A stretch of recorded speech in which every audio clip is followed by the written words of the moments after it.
I hadn't felt him move in 3 days. 3 whole days.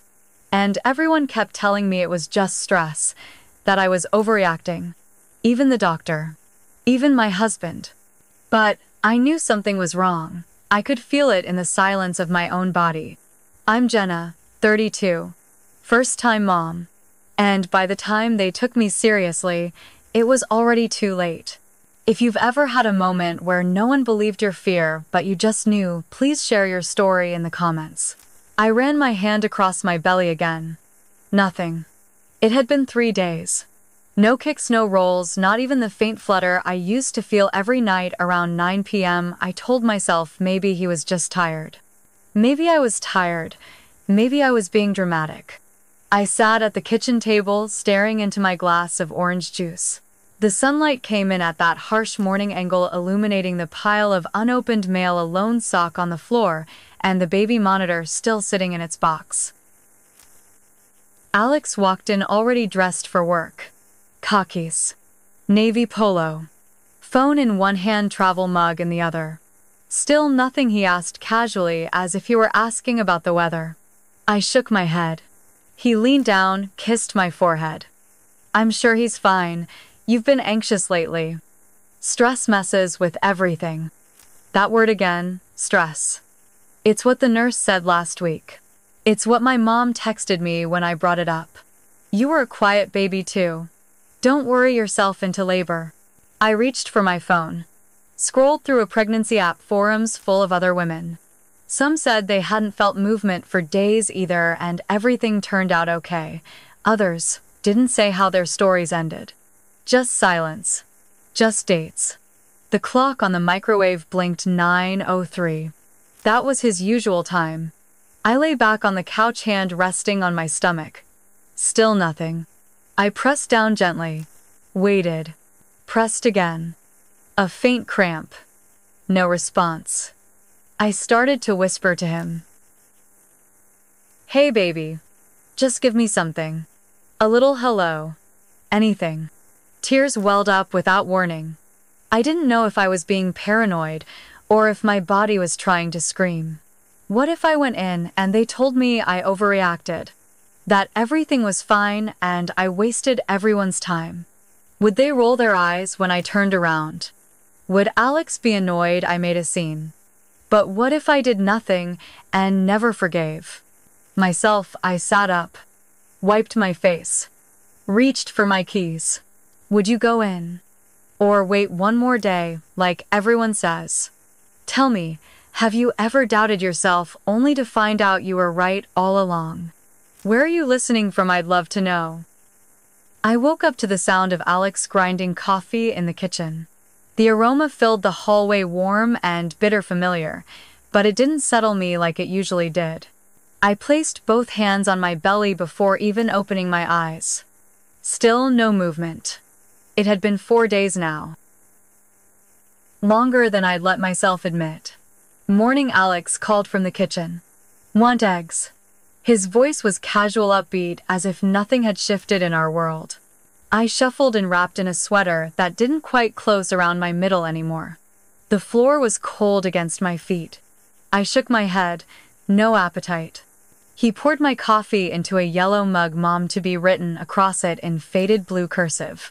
Stress does this, remember. The baby feels it. You need to relax.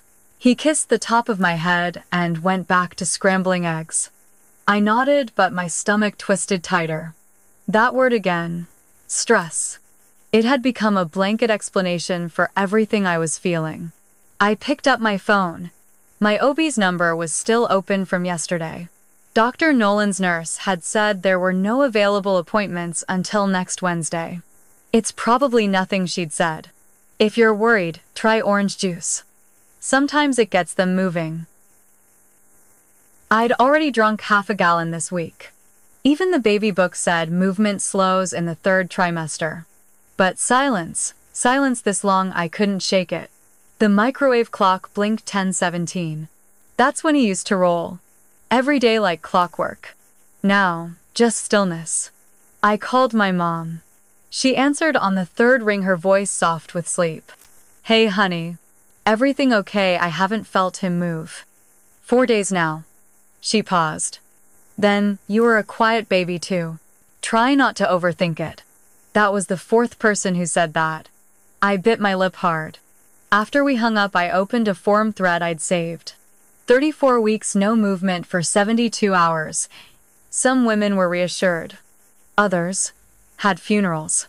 I scrolled until I couldn't breathe.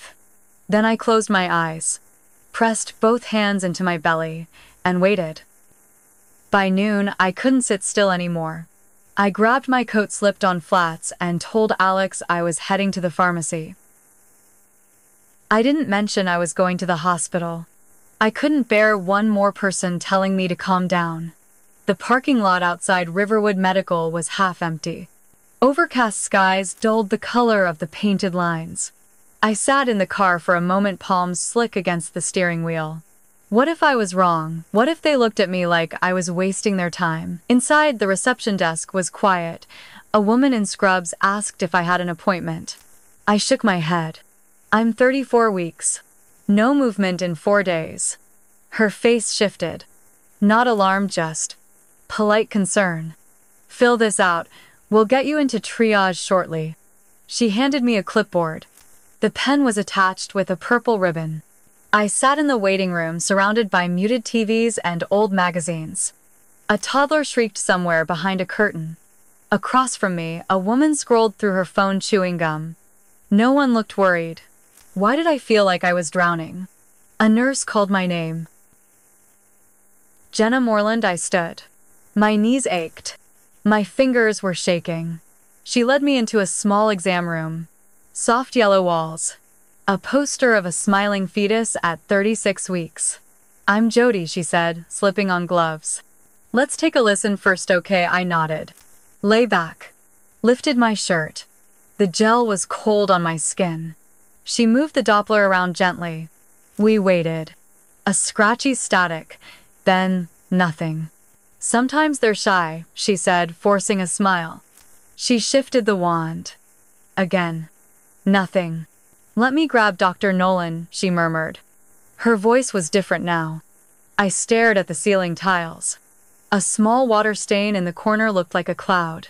I held my breath. Counted to 10. Still nothing inside me. The door clicked open again. Dr. Nolan entered with a clipboard in hand. He gave me a quick nod. Gray at the temples, khakis creased, and that same reassuring tone I'd heard for months. So he said, pulling on gloves, no movement. Probably just a position thing. 3rd trimester, babies love to scare us a little. He glanced at the nurse. Did we get anything with Doppler? She shook her head once quietly. Dr. Nolan turned back to me. Let's do a quick ultrasound just to ease your mind. He wheeled in the machine, plugged it in, and began the scan. The room filled with soft electronic hum. The screen flickered into life. Gray and black shapes. I looked up, searching for the familiar flutter of his limbs, but the image just floated there. Still, Dr. Nolan adjusted the probe. His jaw tightened ever so slightly. Then he cleared his throat. Sometimes they nap for long stretches. He didn't look me in the eye. Just measured. Clicked. Measured again. Heartbeat, I whispered. A beat of silence. Let's move you to LD for monitoring, he said, not answering. Just to be safe. Jody squeezed my hand as they turned off the monitor. The gel stayed cold on my belly long after.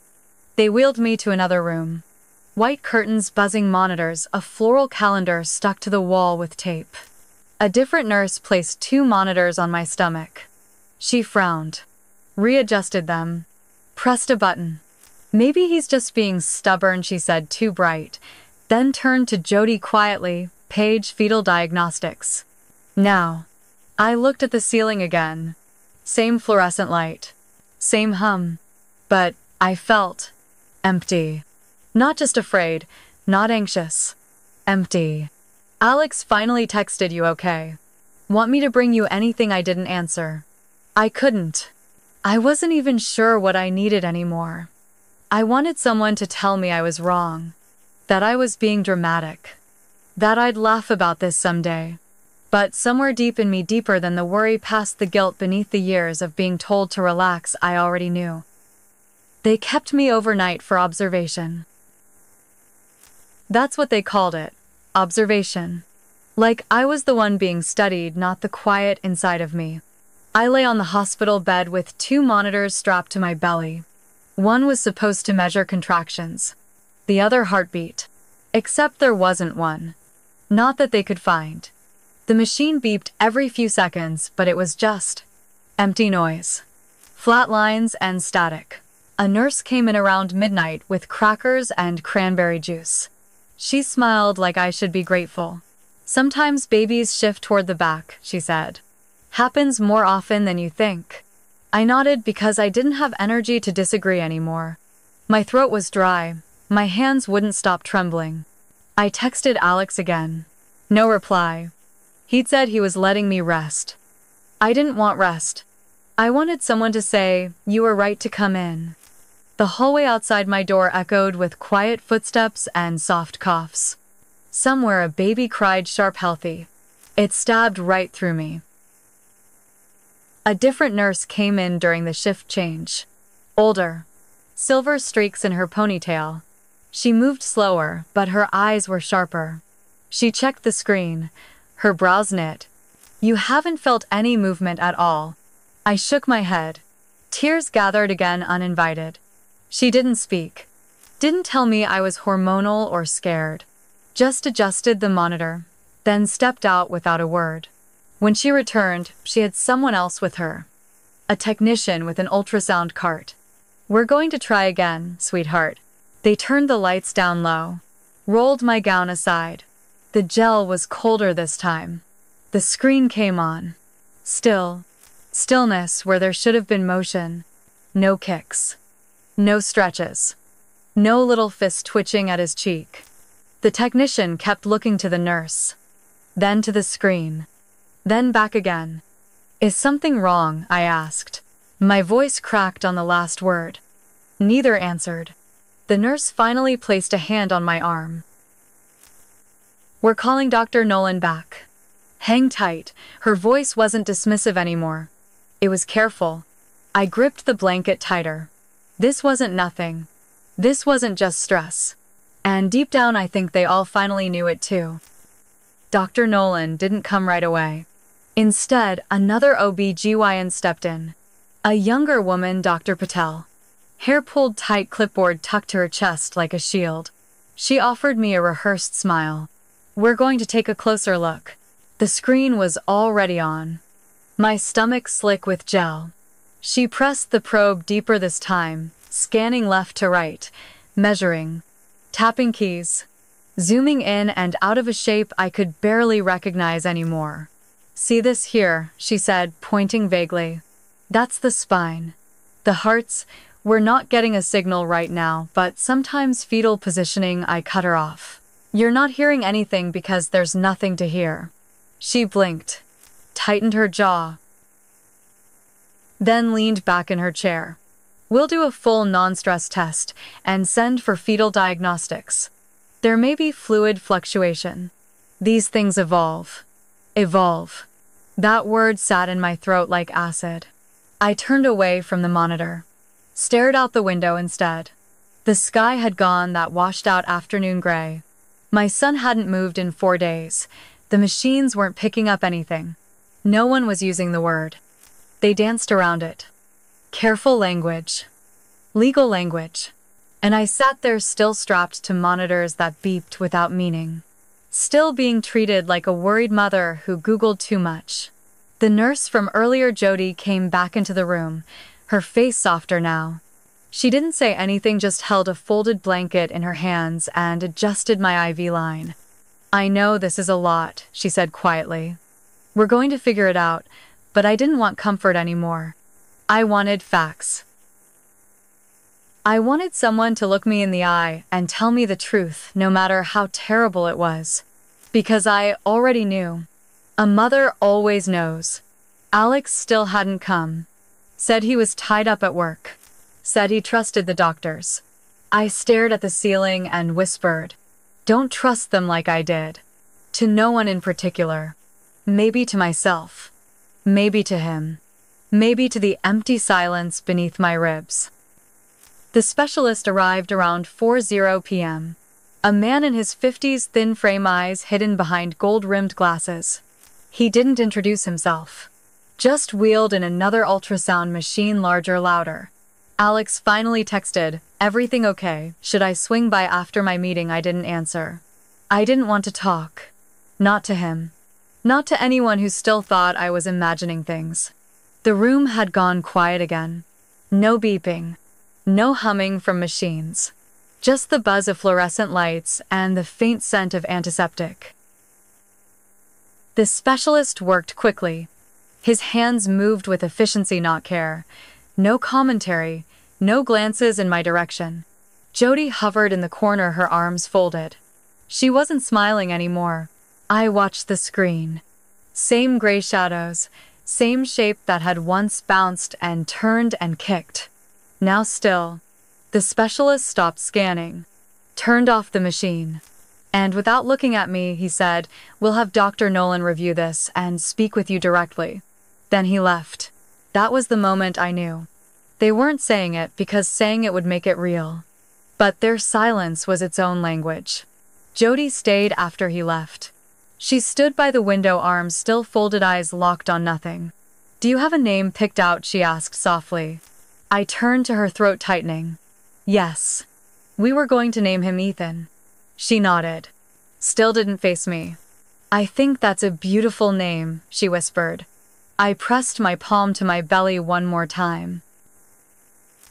Just to check. Just in case. But I already knew. I had known since day one that something was wrong. I just didn't know how long I'd be asked to pretend otherwise. And I didn't know how long I'd keep pretending myself. If you saw the signs but no one believed you, would you keep pushing, or would you start to doubt yourself too? The room was darker than I remembered. Someone had dimmed the lights, or maybe it was just later in the day. Time had gone slippery. I stared at the empty chair beside my bed. Alex still hadn't shown up. He texted once, "Let me know if it's serious." Serious. What a word. Dr. Nolan finally entered. He closed the door behind him with a quiet click, then pulled the rolling stool up beside me. He didn't carry a chart this time. No pen. No clipboard. Just his hands folded in his lap. I braced myself. Every inch of me already knew what was coming, but still the body hopes. We repeated the scans. He began, voice low. "There's no cardiac activity. Based on the fetal measurements, the loss likely occurred around 72 hours ago." My ears buzzed. A cold white hum filled my head. I nodded, but it was automatic. Like a reflex. He kept talking. Words like non-viable and fetal demise floated around me like ashes. None of them sounded human. "I'm so sorry, Jenna," he said. And maybe he meant it. But it landed like a stamp on a document. Final. I didn't cry. Not right away. I looked at the monitor one more time, still on, still blinking, still watching, then down at my belly. The place I'd carried him. The place I thought was safe. Jody returned a few minutes later with a consent form. They needed to induce. There was no heartbeat. There would be no labor the natural way. I signed without reading. My name looked foreign on the page. Alex called as they were prepping the IV. I let it ring. Then I turned off my phone. I didn't want his voice. Not now. A new nurse came in, older, with a pin that read 10 years of service. She squeezed my hand gently and said, "We'll take good care of you." But no one could. No one could undo the stillness that now lived inside me. They started the Pitocin drip around 6. I didn't ask how long it would take. I didn't want to know. The contractions came slowly at first. Low, dull, steady. My body obeyed without question, like it didn't care that there was no reward at the end. No pink cry. No warm body pressed to my chest. No counting fingers or kisses on a tiny forehead. Jody stayed with me through the night. I don't think she was supposed to, but every time I opened my eyes, she was there. She brought me warm compresses, wiped my forehead, and said nothing unnecessary. That was what I needed, most silence, that wasn't pretending. Silence that honored what was happening. Around midnight, she placed something small on the table beside me. A folded white gown no bigger than my hand. "We call them angel wraps," she said softly. "Families donate them." I stared at it, at the delicate stitching, the single pearl button. I hadn't packed a hospital bag. No tiny hat. No going home outfit. Just that white wrap. For the baby who wouldn't be going anywhere. The pain got sharper after that. Waves of it. I gripped the side rails and counted backward. No one offered an epidural. I didn't ask. Some part of me wanted to feel it all. Every second. Like I owed it to him. When the doctor returned, it was a younger resident this time. She said words like progressing and effacement, but I barely heard her. I was focused on one thing, the ache inside me that wasn't just physical. By 3 a.m., my body pushed on its own. No fanfare. No cheering nurse. No husband holding my hand. Just me, Jody.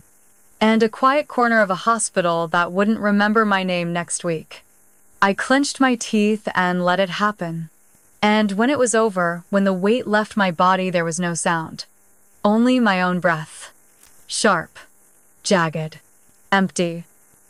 They wrapped him in the white gown. The one with the pearl button. His hands were smaller than I'd imagined. Wrinkled. Perfect. Jody handed him to me like any other baby. Gently. Like he was alive. My arms made space automatically. As if they'd been waiting. As if they always would be. He was warm at first, but I knew that was borrowed. Borrowed heat from the blanket. From Jody's hands. From the moment. His eyes were closed. Lashes resting against soft cheeks. He had Alex's jawline. And my nose. I didn't cry right away. I held him. Spoke his name. Ethan. The sound felt strange in the room, like I was naming a ghost. I counted his toes. 10. All there. Curled like he was dreaming.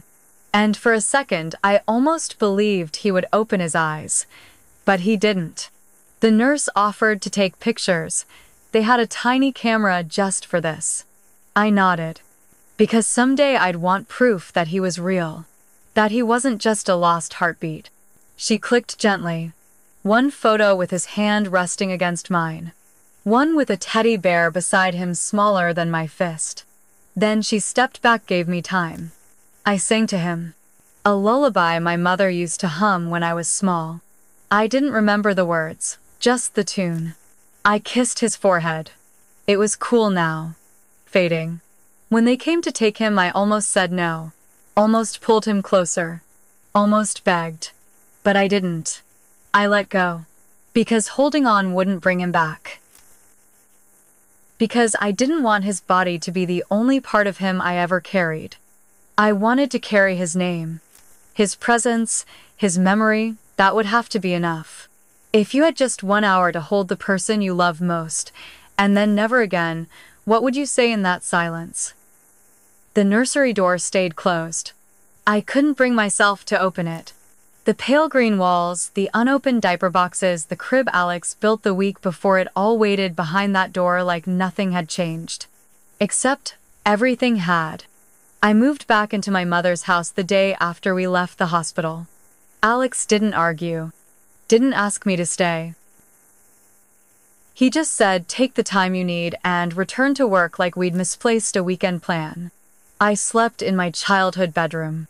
The wallpaper had been painted over years ago, but I still remembered where the glow-in-the-dark stars used to be. Mom tried. She made tea every morning. Left folded laundry by the door. Saturday with me at night without speaking. But no one knew how to sit with a loss this specific. The house was quiet during the day. Too quiet, the kind of silence that rings. I stopped checking my phone. The group chat from my prenatal yoga class kept buzzing, baby photos, feeding schedules, tiny hands wrapped around ring fingers. I couldn't look. Couldn't breathe in that world anymore. Beth from the class texted once, thinking of you. Let us know when you're ready to come back." I never answered. I didn't want back. I wanted gone. Gone from the pity. Gone from the softness in everyone's voice. Gone from the way people whispered my name like it was a cautionary tale. I took long showers, sometimes twice a day. The hot water was the only thing that made me feel anything. Steam fogged the mirror, but I didn't wipe it. I didn't want to see myself. Not with the hollow belly. Not with the eyes that had forgotten how to expect anything. At night, I lay awake listening to my mother's footsteps down the hall. She never closed her bedroom door, just in case I needed her. Sometimes I did. Most times I didn't even know what I would say. The worst part wasn't the crying, it was the absence of it. The moments where no tears came, only the realization that I was still here and he wasn't. People sent flowers, cards, a tiny silver bracelet engraved with Ethan. I hid them all in a drawer. Not because I didn't care, but because I cared too much. They made it real, and some days I couldn't afford to remember it was real. It had been 10 days. Maybe more. Time had started to slide into itself, one long gray afternoon with no edges. I hadn't spoken to Alex since the hospital. He hadn't asked, and I hadn't offered. Mom suggested therapy. I nodded, said I'd think about it. But thinking required energy I didn't have. That Thursday, Amy dropped by. My closest friend since college. She brought soup I wouldn't eat and a bag of lavender-scented lotion I wouldn't open. She didn't say much at first. Just sat on the floor beside the couch where I lay under 2 blankets. She asked, "Can I say his name?" I blinked. "Ethan." She nodded. I didn't want to say the wrong thing, or make it worse. "You can't make it worse," I whispered. "It already is." We sat in silence for a while.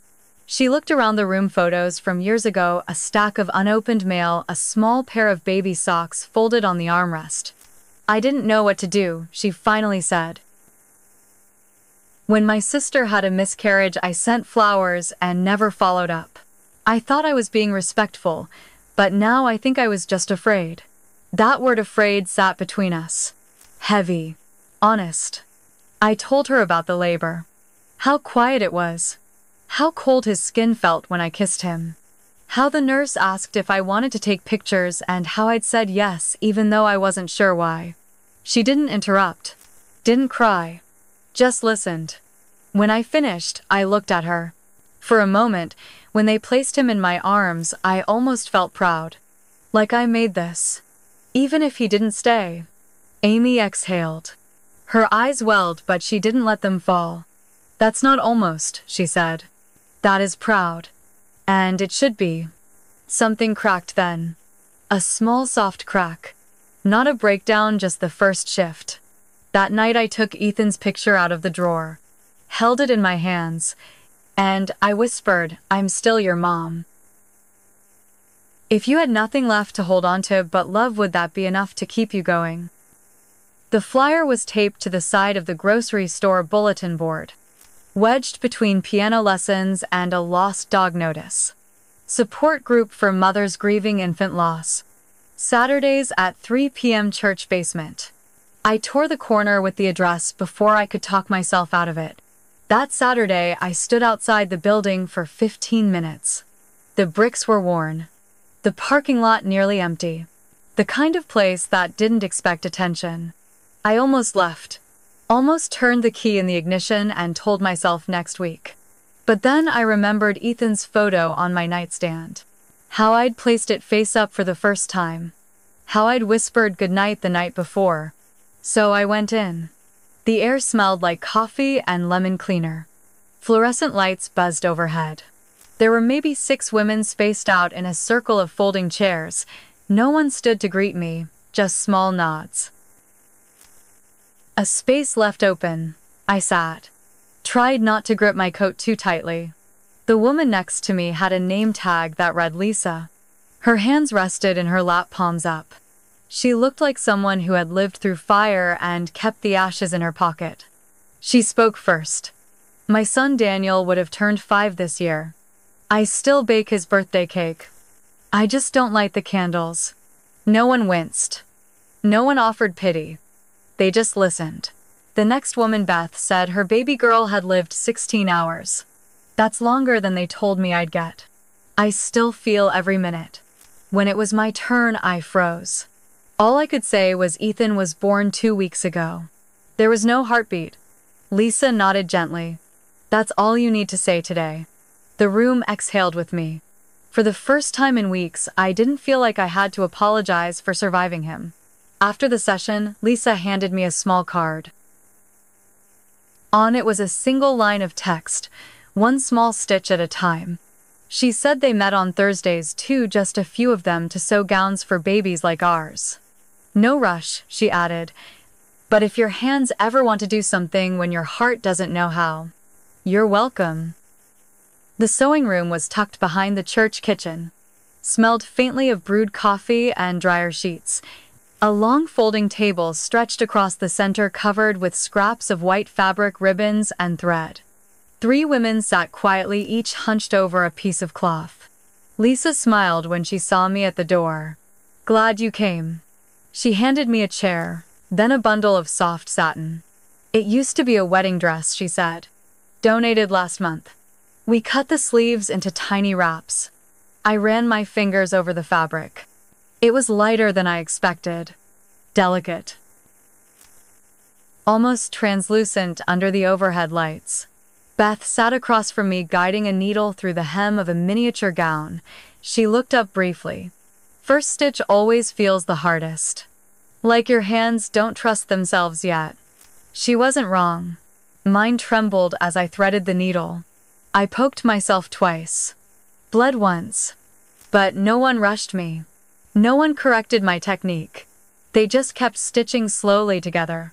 There was something strangely sacred about the silence, the steady motion, the way grief moved from the chest into the fingertips. We didn't talk much that first hour. Someone turned on a soft radio station, old country songs and distant piano keys. Lisa eventually said, "We've made almost 60 gowns since January. Hospitals call when they run low. Most of them don't have anything small enough." I looked down at the garment in my hands. It wasn't much, just 2 pieces of fabric shaped like wings, but it was something. And maybe for some mother out there, it would be everything. As I stitched, I imagined Ethan in one like this. Maybe the same satin. Maybe someone else's hands had sewn his. I didn't cry. Not this time. Instead, I finished the seam. Tied the thread. Held it up in my lap like it was more than cloth. It was. Beth passed me a label to sew into the back. It read "Handmade with Love." In memory, I hesitated. Then picked up the needle again. Number 0. 5 number. We boxed the gowns in tissue paper. Each one folded, gently tied with a white ribbon. No plastic. No tags. Just names. Each piece had a name stitched discreetly inside. Lisa handled the delivery labels. She knew which hospitals needed which sizes. Some preferred preemies. Some requested wraps for second trimester losses. She slid one gown aside, held it up, and asked me quietly, "Would you like this one to go out under Ethan's name?" I stared at the tiny neckline. The pearl button I'd sewn with shaking fingers. The hem slightly uneven, but whole. I nodded. Yes. She pressed a hand over mine. Then that's where it will go. That night, I opened my laptop for the first time in weeks. The screen glowed too bright in my dim bedroom. The cursor blinked on a blank document. I titled it "The Day He Stopped Moving." I wrote slowly. No flourish. No metaphors. Just what happened. Just the silence. Just the things no one warned me about. I wrote about the still ultrasound screen. About the gown with the pearl button. About the way no one said the word dead until I already knew. Then I clicked publish. Not because I was brave, but because I couldn't keep it in my own lungs anymore. Within hours, the post was shared. A stranger commented, "I went in because of this. My daughter is alive because of your story." I read that line over and over. Cried harder than I had at the hospital. Ethan hadn't lived to take his first breath, but he had saved one. The next Thursday, I stitched his name into another gown. This time, my hands were steady. If you've ever carried a name, a loss, or a love too small for words, you're not alone. And if you've walked through silence like I did, tell me where you're listening from. Let's stitch the space between us one story at a time. The idea came while I was folding gowns into a shoebox. We had just finished our 100th. Lisa clapped quietly and Beth brought cupcakes with white frosting. I sat on the edge of the table, thread still clinging to my sweater sleeve. "Do we have a name for this?" I asked. For the group, Lisa smiled. "We usually just say the sewing circle, but no name." Beth looked up. "Maybe it's time we give it one." That night, I wrote the phrase down in my journal, one small stitch. It felt right, not too big, not too formal. Just like us, quiet, honest, and necessary. I designed a simple logo with free software. 3 tiny stitches under a circle of thread. Posted it on Facebook with a photo of the back of one gown. No faces. No names. Just thread. The next morning, I woke up to over 200 shares. Messages from other moms, from grandmothers, from NICU nurses. One wrote, "I never had anything to dress my daughter in. We buried her in a hospital blanket." I couldn't stop thinking about that. How something as simple as a 4-ounce gown could change the shape of grief. So I made a form. Just a Google sheet. Invited anyone with a sewing machine or a pair of willing hands to join. Within days, we had volunteers in 5 states. Some offered wedding dresses. Some asked for patterns. One woman in Montana said she had arthritis and couldn't sew, but she could cut fabric and say a prayer with every piece. I added a line to the website, "No skill required, just care." Lisa helped me register the name as a nonprofit. Beth built the mailing list. And I started planning something I never thought I'd be strong enough for. A gathering. A place where women could come share a name, light a candle, and say the things the world never gave them time to say. Not just for Ethan, but for every baby who had no birth certificate, no funeral, no photos above the mantle. Just love. And the memory of something small that should have stayed. We chose the church hall for the gathering. The same one where we sewed. It wasn't fancy, just folding chairs, off-white walls, and a faint scent of floor polish. But it felt safe. And that was enough. Beth printed flyers and left them in OB offices. Lisa contacted the local paper. I wrote a post on the blog. "If you've ever loved someone too small to stay, this space is for you." We called it the Quiet Light. Not a vigil.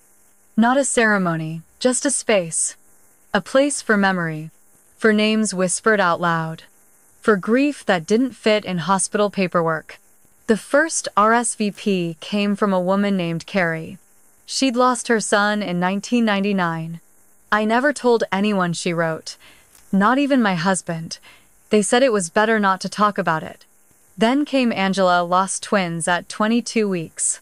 No birth certificate, no funeral. She wrote, "I still feel like I made them up sometimes. But they were real, they mattered." I read every email like a prayer. Like proof. Lisa found a local artist who made votive candles. We ordered 50. One for each baby to be remembered that day. Each with a space for a name. We kept it simple. No speakers, no stages. Just one long table with photos, handwritten notes, and a basket of stitched gowns. As the date got closer, I felt the fear creep in. What if no one came? What if no one said a word? What if we lit candles and sat there in awkward silence? But Beth said something I still hold on to. Even if it's just us, even if it's only your story, and Ethan's, it still matters. So we made programs. Just one page. Folded, a list of names. Some only had initials. Some simply said baby girl, but every line carried weight. And for the first time since the hospital, I didn't feel small. I felt steady. Like something was building under my feet slowly, carefully. One name at a time. The day of the gathering, the sky was pale and quiet. Soft gray clouds moved like breath across the horizon. Inside the hall, the chairs formed a loose circle. The table was set with framed photos, tiny footprints, and cards with names written in slow, careful script. Ethan's was there. Black ink on cream cardstock. I placed it beside the votive that bore his name. By 2:45 people began to arrive. Women mostly. A few men with stiff collars and red eyes. No one spoke loudly. Some carried flowers. Some held nothing but folded hands. We didn't start with a speech. There was no introduction.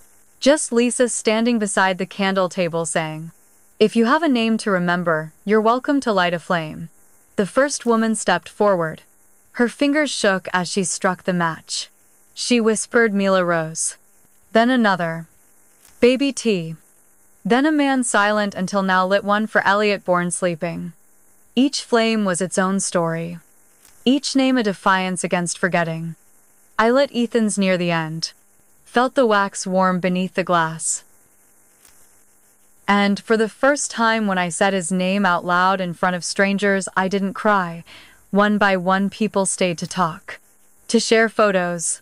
To hold hands. Angela brought the hospital bracelet from her twins. Carrie, the one from 1999, handed me a thank you card. Inside it said I hadn't said his name in 24 years. Today I said it twice. Near the end, a young woman lingered behind. No candle. No name card. She wore a black hoodie and kept her arms crossed. Lisa approached gently. "Did you lose someone, sweetheart?" The girl nodded. Eyes rimmed red. She didn't speak for a long time. Then just above a whisper, she said, "I think I was supposed to forget. But I didn't. I just didn't know I was allowed to remember." We said nothing. Just stood with her. 3 women, one name unspoken, and a silence that finally felt whole. When the world tells you to forget, but your heart won't let go, do you stay silent? Or do you build a space for memory to breathe? I didn't expect it to go viral. It was just a blog post. One I wrote after the gathering. A reflection. Titled The Name I Was Told to Forget. I shared it at midnight, then shut the laptop. I thought maybe a dozen people would read it, mostly women from the group. By morning it had 4,000 shares. By noon it was trending under number infant loss awareness. Emails flooded in. Messages, stories. Women from Australia, Ireland, rural Nebraska, all saying the same thing. No one ever told me I was allowed to grieve. At first, it felt beautiful. Like something sacred had cracked open. Like Ethan's name had become a lantern guiding others through the dark. But then the comments started shifting. On a parenting forum, someone wrote, "She's exploiting her dead child for attention." Another why post something so personal. Grief isn't a performance. I tried not to read them.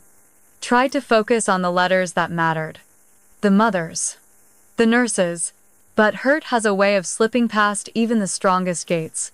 I found myself doubting. Had I shared too much? Was I selfish for turning pain into platform? One post read, "I lost my son too. But I chose to grieve in private. That's what dignity looks like." That one hit hardest. For a moment, I wanted to pull it all down. Delete the blog. Cancel the candle event next month. Shut down one small stitch before it got too big. Before I got too visible. Lisa called that evening. "I read some of the backlash," she said. "Want to know what I think? I waited. You're doing what others didn't have the words or strength to do. And some people hate what reminds them they never tried." Silence. Then she added, "You can stop if you want. But make sure the voice you're listening to is your own." The message came late at night. I almost missed it, buried under a wave of notifications. It was from a woman named Claire. No profile photo, just words. Long and uneven, like they'd been typed through shaking hands. "Hi Jenna. I read your post 3 days ago. I was 33 weeks. My baby hadn't moved in almost a day, but everyone kept telling me to wait. To drink cold water, to lie on my side. I remembered what you wrote about the stillness, about the silence that wasn't stress. I held my breath as I kept reading. I went in that night. They found her heart rate was dropping. Emergency C-section. She's in the NICU now, tiny but strong. Her name is Ivy. I don't know how to thank you, but I needed you to know because you told Ethan's story. My daughter is alive. I read the message 3 times. Then once more. I didn't cry, not right away. Instead, I whispered the name. Ivy. Held it like a gift in the dark. Like a thread tying her breath to the silence Ethan left behind. I forwarded the message to Lisa and Beth. No words, just the screenshot. Beth replied with one line, "He saved her." It echoed in my chest. Ethan had never taken a breath. Never cried, never blinked, never curled his fingers around mine. And yet somewhere in another city a little girl lived because I spoke when I could have stayed quiet. Because I wrote it down. All of it. Even the parts that made people uncomfortable. I stared at the ceiling for a long time after that. Then I got up, opened my closet, took out the wedding dress I'd never worn, the one still in plastic from 6 years ago. I laid it on the table, ran my hands across the fabric. Tomorrow I'd cut it into pieces. And so, for Ivy, for the babies no one had held, for the mothers still sitting in silence, for Ethan, number 0. 5 number. 2 weeks later, I was invited to speak at a women's health summit, a panel called When Mothers Know First. At first, I hesitated. Public speaking wasn't something I ever imagined doing. Especially not about this. Not about Ethan. But I thought of Ivy. Of Claire's message. Of all the women who had whispered their stories into inboxes afraid to say them out loud. So I said yes. The room wasn't big. Maybe 50 folding chairs, a modest stage, a cheap microphone with a soft echo. But my hands still shook when I walked up. Lisa sat in the front row. Beth beside her holding one of the gowns we'd made the week before. I began slowly. No slides, no facts, just his name. I'm Jenna Moreland. I lost my son Ethan at 34 weeks. No one believed me when I said something was wrong. Not at first. Not until it was too late. The room stilled. Even the woman pouring coffee in the back stopped mid-pour. I was told it was stress. I was told to drink orange juice. I was told to wait. And in the waiting, he was gone. I looked out at the rows of faces. Some mothers. Some nurses. Some still deciding who they were allowed to be. I share this not to reopen wounds, but to stop others from being carved in silence. I told them about Ethan's gown, about one small stitch, about Ivy. And then I said what I hadn't let myself believe until that very moment: his life mattered. Even if it didn't get counted in birth records. Even if the world thinks grief only belongs to those who leave with a baby in their arms. He mattered. And maybe, just maybe, he helped someone else stay. When I stepped off stage, no one clapped. They stood, quiet, hands folded, tears shining. Later, a woman approached me near the restroom. Her voice barely above a whisper. My daughter lost her baby last year. We never talk about it. But after today, I think maybe we should. I nodded. Because maybe that's how it starts. Not with marches. Not with lawsuits, but with someone saying, we should talk.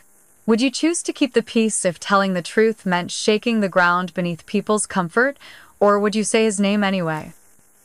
The new house wasn't big. 2 bedrooms, 1 bath. A porch swing that creaked in the wind and hydrangeas out front that someone else had planted. But it was mine. Ours. I moved in that spring. The air still held a chill in the mornings, but the light stayed longer in the evenings. There was peace in that, in watching days stretch again. I unpacked slowly. 1 box a day. I didn't rush to fill the nursery. I didn't need to. That room had become something else. Not a grave. Not a shrine. Just a quiet space with pale walls and sunlight that came in through sheer curtains. On the shelf was a framed photo of Ethan's gown. Beside it, a candle from the first gathering. Unlit but never forgotten. The blog was still active. So was the nonprofit. We now had 40 regular volunteers across 11 states. And last month, a hospital in Chicago asked for a rush shipment, 20 gowns in 2 days. We stayed up late cutting and stitching the way women have always done in the face of pain, with our hands moving even when our hearts tremble. One afternoon, Lisa showed up with an envelope. "Something came for you," she said. "From the adoption agency." I held my breath, opened it slowly. It wasn't a final answer, just an invitation. A beginning. "There's a baby girl," it read. "Born 2 weeks ago. Her birth mother can't keep her. She's in temporary care but healthy. Would you be open to meeting her?" I didn't cry. I just exhaled, like I'd been holding that question in my lungs for too long. That Friday, I drove across town to the foster center. A quiet building with faded wallpaper and an overworked receptionist who called me sweetheart without looking up. They led me into a small room. No fanfare, no flowers. And there she was. 7 pounds, eyes barely open, wrapped in a yellow blanket with ducks on it. I didn't reach for her at first, didn't want to rush what needed to come slow. But when the nurse placed her in my arms, she settled like she'd always known where to go. Her name wasn't decided yet. The file just said baby girl. I whispered, "You're not a replacement, you're a continuation." She blinked once, yawned, and tucked her hand under her cheek. I smiled. For the first time in months, without apology. Number 0. 5 number. I brought her home 1 week later. The car seat looked too big. Her cries were small, startled, like the world had surprised her by existing. Mom met us at the door, her hands trembling more than mine. She didn't say anything, just touched the baby's foot gently and whispered, "Welcome home, little one." The nursery stayed simple. No themes. No decals on the wall. Just a crib, a rocking chair, and one framed photo on the shelf, a white gown, a pearl button, and a name. Ethan. Not as a shadow, but as a brother. I spent the first few nights sleeping with her in my arms, afraid to let her go even to the crib beside me. Afraid I'd miss something, a breath, a sound, or the absence of it. But on the 4th night, she smiled in her sleep. It wasn't gas. I know what I saw. That morning, I sat at the kitchen table with a pen and the adoption papers. There was a blank line where her name should go. I stared at it for a long time. Then I wrote Clara Evelyn Moreland. Clara for clarity. For breath. For starting again. Evelyn for my grandmother. For the women who came before. Who carried losses in silence. And kept going anyway. That afternoon, I lit a candle beside Ethan's photo. The same one from the gathering. Then I placed a tiny pair of yellow socks beside it. Matching ones were on Clara's feet. I whispered, "You're still part of this. Every step. Every stitch." Outside, the porch swing moved gently in the wind. A bird landed on the railing, pecked once, then flew. Ordinary things. But that's where the healing had settled, not in loud triumphs, but in the quiet, ordinary days that came back after I thought they never would. Now, when people ask how many children I have, I don't hesitate. 2, I say. 1 I hold, 1 I carry. If you've ever loved someone who didn't stay long but changed you forever, tell me where you're listening from, and what legacy you carry in their name.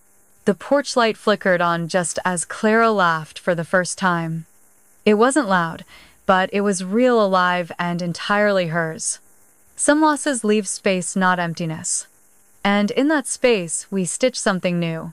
If you've ever built strength from silence or carried a name in your heart longer than the world allowed, share your story below. You are not alone. Every ending can be a new beginning.